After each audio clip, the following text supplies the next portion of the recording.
Hello everyone and welcome back to another financial planning video. My name is Erin Varghese and I am a financial planner here at Pure Portfolios. So in today's video, we are going to be going over the financial planning process and all of the steps that we take to build our client's financial plan. Now keep in mind that finances are personal. We know that every client's approach is going to look a little bit different, but the structure of planning is what we really want to demonstrate today. If 2020 taught us anything, we know that your plan is not going to go according to plan. So we build a financial plan to help use it as a roadmap to navigate through your financial life. When changes come and decisions have to be made, we really use your financial plan to make evidence-based, data-backed decisions. So without further ado, let's get into it. We're going to first introduce you to our fictional clients, Karen and John. So Karen and John are both in their early to mid-30s. They are currently working and career-oriented, but they are looking to make some financial changes. The first thing they want to do is buy a house, and the second thing they want to do is start a family. Both of these things are huge financial decisions to make, and they want to see how this shakes out in the context of their current financial plan. So step one in the financial planning process is gathering data and information. Now this may seem mundane or boring or like you're just checking boxes, but through this process we really get to know our clients. So we gather everything from what you earn to what you owe, what you own, and what you spend. So we use all this information to create your foundational financial plan and as a baseline for everything that you would want to have happen and go from there. There's a lot of assumptions that we have to do on the front end in order to project out 30 plus years. On assumptions for the future, like your rate of return or potentially a future inheritance, we try to be a little bit more conservative with those. On assumptions like expenses, we try to be more aggressive. Now, step one and step two of the financial planning process tend to be lumped together if you're doing this in a more organic way, but step two is establishing goals. Now, these tend to be lumped together because when we're talking to clients about what they earn, the things they do, what they enjoy, what their future plans are, we tend to uncover a lot of what those goals and needs are. We try to create deep and personal relationships with each and every one of our clients, so we don't want to just hand over a checklist and say, what are your future goals? Where do you see yourself in 30 years? What do you want retirement to look like? All of that should be done through a natural conversation. So once we've established all your goals, your expectations for the future, and we've put it into the plan, we see exactly where you shake out with all of those assumptions. So that brings us to step number 3, analyzing the financial situation. So to analyze your financial situation, one of the first places that we go is your personal financial statements. This would be your cash flow statement and your balance sheet. Now, if we find that your needs and goals aren't being met, this is where we start to run different scenarios and kind of tweak the plan.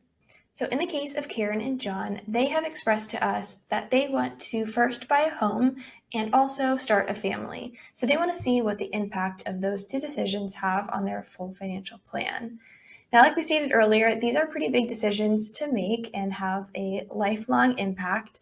So it's important that we understand all facets of their financial life in order to understand how this will shake out.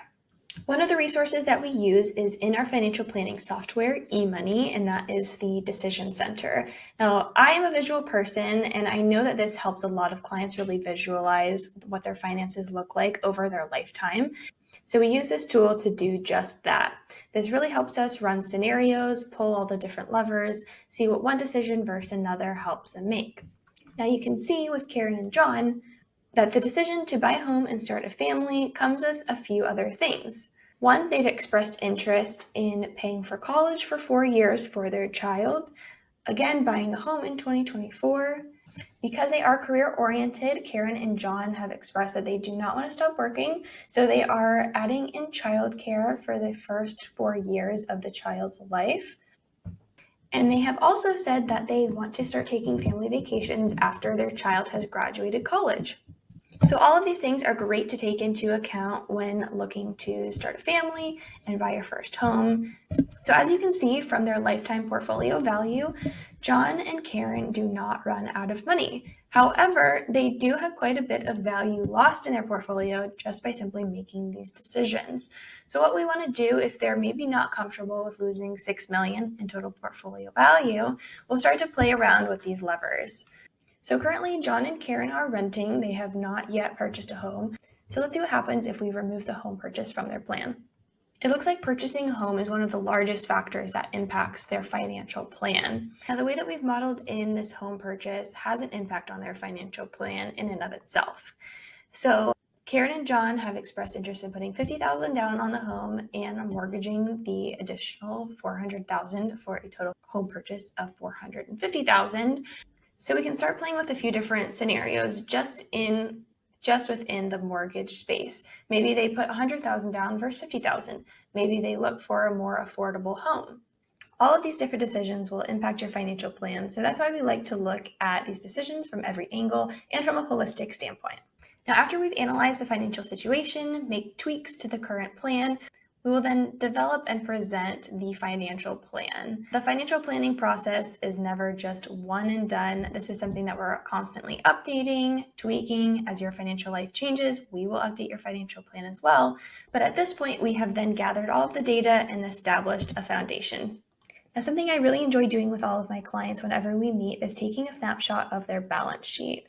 This allows us in future years to look back and really see how their financial life has changed over time.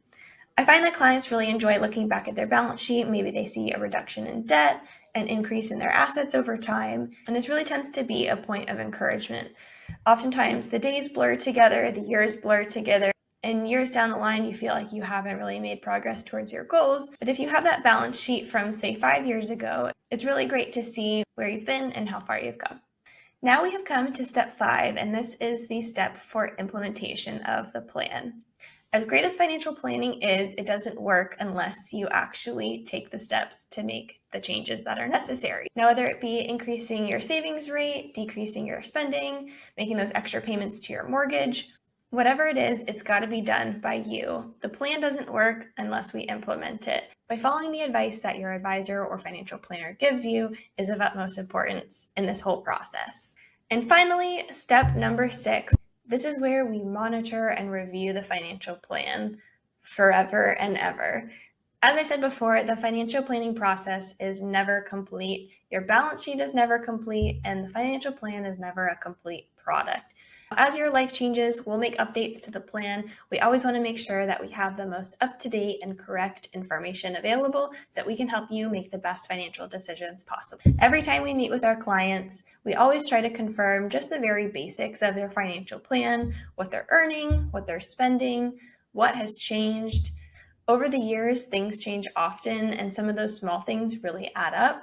And so it's important that we keep up to date and keep track of where you are and what you're doing. Now, again, we use the financial planning process and building your foundational financial plan as a means to make decisions in your financial life. If you have questions about the financial planning process, you can always contact us at insight@pureportfolios.com. We'll see you in our next planning video. Bye.